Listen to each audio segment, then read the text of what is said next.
So probably one of my favorite things about missionary work was just to see how God put people in your path.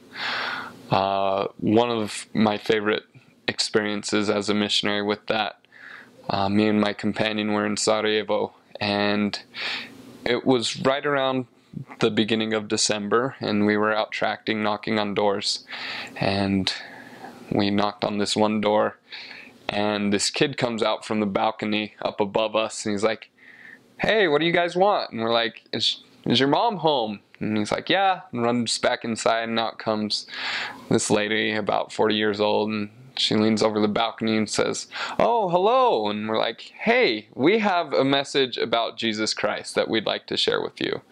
And she was like, "What?" And we're like, "We have a message about Jesus Christ." She's like, "Hold on." So she runs off the balcony and comes downstairs, and we start talking to her, and she tells us, she's like, "We actually have an apartment here we rent out, and so when my son came and said there were two Americans downstairs, I thought you were someone looking for a room. So I came down, but then we ended up talking with her, and she turned out to be, her and her husband were Catholics and believed in Christ, and we were able to share a little bit about the restoration and Jesus Christ with her. She said we couldn't come in right now to teach, but that we could come back and stop by another time to see. And so me and my companion left. We came back about a week later, called her, just tried everything we could to try and set this lesson up, because it was just, she was such a wonderful, happy lady, and she was just one of those that you could feel was special. And eventually, like, we just couldn't get anything to happen. And a couple weeks later, or a couple days later, we had to fly up to Zagreb for a mission leadership council. And as we were flying home from Zagreb, we're sitting on the plane in Zagreb, waiting there for takeoff. And this lady across the aisle, well, first of all, one of the engines wasn't on and spinning yet. And this lady across the aisle turns to us and she's like, "Do you think we'll ever get off?" And she was speaking English, and we're like, "Oh, maybe, I don't know." We were surprised that she turned and talked to us in English, and we started talking to her, just figuring out what she was doing. She was there volunteering for a charity, and she was going down to Sarajevo but didn't have a place to stay. And so we're like, "Hey, we just ran into some people who have an apartment they rent out. Like, we could go talk to them, we could get your number, like hook you up, see what we can do." And she was super excited and very grateful for that.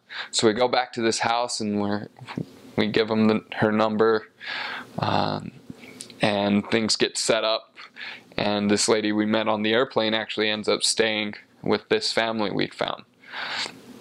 And so while she's staying there, they invite us over to have dinner with them, the lady on the airplane and this family. And so me and my companion have this wonderful opportunity to share the message of the restoration with these people. And it was such a powerful lesson. You could just absolutely feel the spirit there. Eventually the lady we met on the plane left. She moved on. She went back to England.